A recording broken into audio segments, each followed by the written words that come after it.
कोई दिक्कत नहीं। तो हमारे पास आज हम शुरू करते हैं यूनिट 3 से, जो आपको थोड़ा इंटरेस्ट, मैथ होगी तो थोड़ा इंटरेस्ट आएगा आपको। क्या है उसमें? Measure of central tendency. Screenshot भी ले लिया। मीन क्या होता है? आप उसको जनरली एवरेज बोलते हैं ना। एवरेज क्या होता है? ग्रुप ऑफ डाटा दिया जाता है, उसको रिप्रेजेंट करने का एक वे होता है। जैसे मैंने कहा कि number, average number of students pass हुए, मतलब एवरेज का मतलब है कि हम ओवरऑल जनरलाइज फॉर्म में बात कर रहे हैं कि कितने ऐसे स्टूडेंट्स हैं जो पास हुए। या कल क्या जो आप मैच देख सकते हैं तो ऐसे कर सकते हैं, वहाँ पे क्या होता है, स्ट्राइक रेट एवरेज निकलता है कि कितनी इनिंग्स में कितने उसने स्कोर किए। 28,000 हो गए, विराट कोहली के 28,000 रन हो गए। हाँ 20 ऐसे में ओवरऑल मिला के एक मैच में कहा 20 इंटरनेशनल कर रहा है। तो एवरेज क्या हो जाएगा? तो एवरेज निकालने के उससे पहले हम समझते हैं डाटा। डाटा क्या होता है? एक जनरल डेफिनेशन में आप क्या कहेंगे? Group of information, set of information, या कोई डाटा रिप्रेजेंट करना हो किसी चीज़ को लेके। जैसे आपने कहा कि एक क्लास है जिसमें 40 स्टूडेंट्स 40 स्टूडेंट्स हैं। अब उनमें आपने एक मार्क सेट कर दिया जिसमें आपने कहा कि हाइट ले लेते हैं या कुछ ले लेते हैं कि 120 सेंटीमीटर, 140 सेंटीमीटर और 160 सेंटीमीटर के स्टूडेंट्स हैं, जिसमें 10, 20 और 10 है। तो आप इसको एक्स नेम देते हैं। ये आपका मतलब क्या हो गया? ग्रुप डाटा हो गया। मतलब आपने डाटा को ग्रुप कर दिया, क्लासिफाइड डाटा हो गया, जिसमें आपने कहा कि 120 के एक रो बन गई जिसमें 10 स्टूडेंट हैं। 140 सेंटीमीटर्स वालों को आपने कहा कि आप 20 एक रो में हो जाइए और 160 एक रो में। तो इसको ग्रुप डाटा कहेंगे। इसको ऐसे कंपेयर कर दिया जाता है।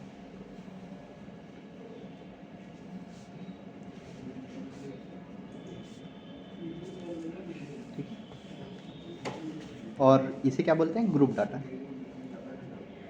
ग्रुप डाटा क्यों? मतलब आपको ये एक तरीके से इस सिस्टमेटिक वे में मिल रहा है, सब कुछ अलग कर दिया गया है। आपके लिए तो आउट ऑफ कॉन्टेक्स्ट की बात है, क्योंकि कुछ तो है नहीं आपका। और दूसरा क्या होता है? Ungroup data. जो पहले आपने क्वेश्चन पढ़े होंगे छोटे पे, वो बोलते थे कि 15 मैचेस की उसकी एवरेज इतनी है, उसने लास्ट इनिंग में इतना स्कोर किया, अब उसकी एवरेज क्या हो गई है।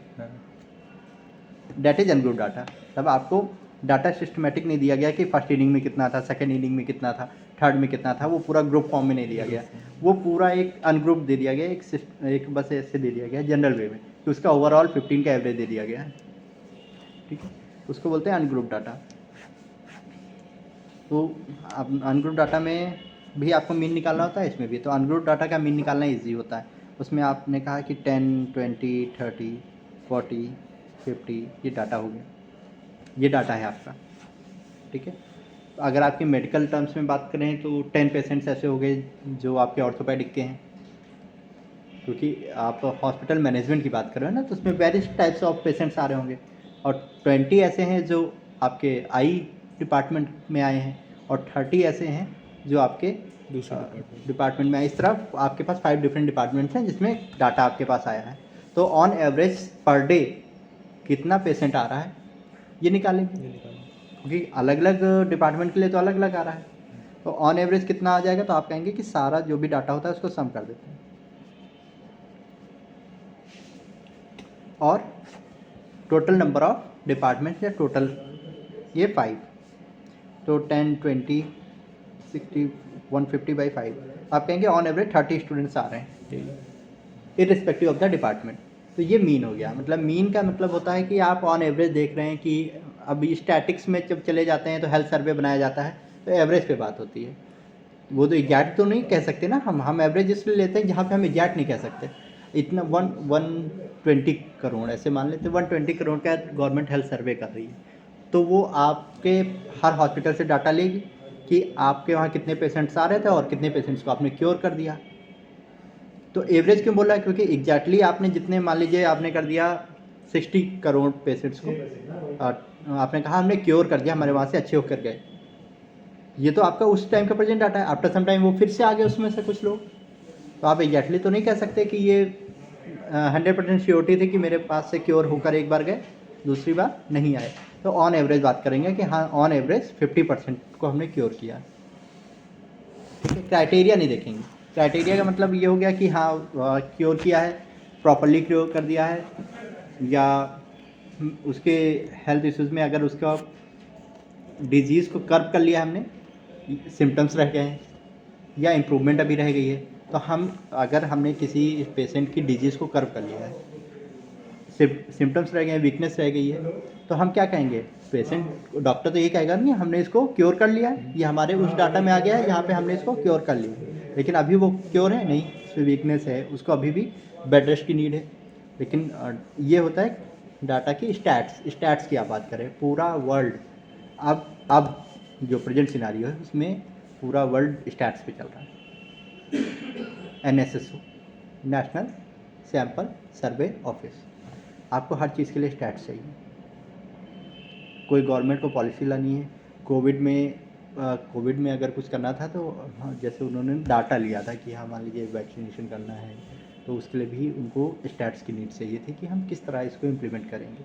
कितने पहले तो उनको वो चाहिए होगा ना डाटा कि कितने ऐसे पेशेंट्स हैं, या मतलब मान लीजिए आप कह रहे हो कि 20% लोग हैं जिनको कोविड हुआ, लेकिन जो कुछ ऐसे बॉडीज़ थी उस टाइम पे ये बताया गया था ना कि जिनको हुआ लेकिन उनमें सिम्टम्स नहीं दिखे, तो वो तो आए नहीं हॉस्पिटल आपके, लेकिन वो आपके क्या है तो वो पेशेंट ही मतलब। तो ऑन एवरेज निकाला जाएगा स्टैट्स कि हाँ उसको भी फिर एक ग्रुप बनाया जाएगा, एक ग्रुप जिनमें सिम्टम्स दिखे, एक ग्रुप जिसमें सिम्टम्स नहीं दिखे, तो आपका डाटा क्या हो गया और लार्ज हो गया, क्योंकि आप एक और आप पर्टिकुलर ग्रुप को कंसिडर कर रहे हैं ना। तो उसको कैसे करना है यही सब बस मैथमेटिकल फॉर्म में पढ़ना है। ठीक है, तो इसका फॉर्मूला क्या हो जाएगा, आपके पास xi, x1, x2, x3 dot dot xn दिए होंगे, सबको सम कर देना है ये सर उसका मीन। अपॉन n, ये मीन आ गया। ठीक है, मीन डेविएशन की जब बात करता है, डेविएशन एक ये वर्ड आता है डेविएशन,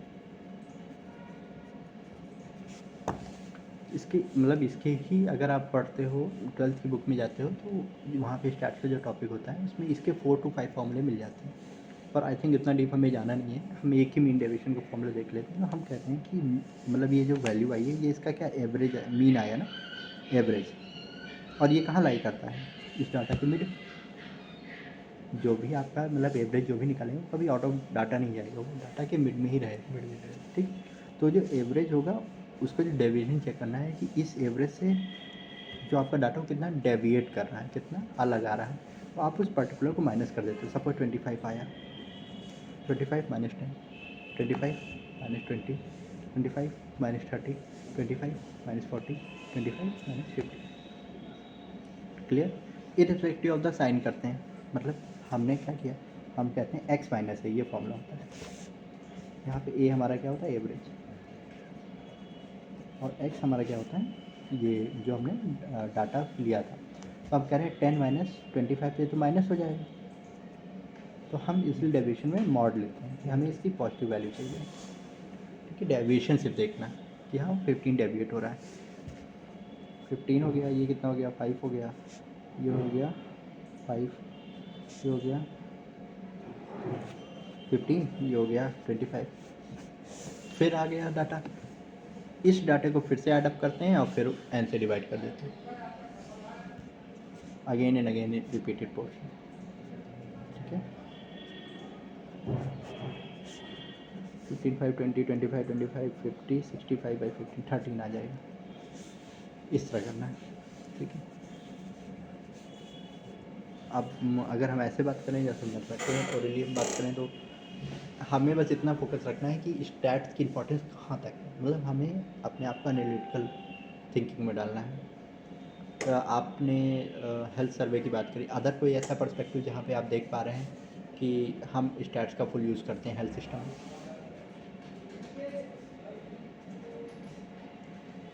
जैसे सर जैसे ही आपका ये हो जाएगा कि मान लीजिए कोई एक पर्टिकुलर ड्रग है, जो एक पर्टिकुलर ड्रग आया, अब उस ड्रग को टेस्ट किया गया पर्सन्स में, वो मार्केट में नया आया है, तो उसकी एफिशिएंसी देखनी है, तो आप क्या करोगे, पर्टिकुलर जो पेशेंट्स होंगे उनको दिया जाएगा आपको, वहाँ पर उससे क्यूटी का एक एवरेज लिया गया, तो ये क्लास की रिकॉर्डिंग क्यों नहीं चल रही? चल रहा है। सारी रिकॉर्डिंग्स होनी चाहिए।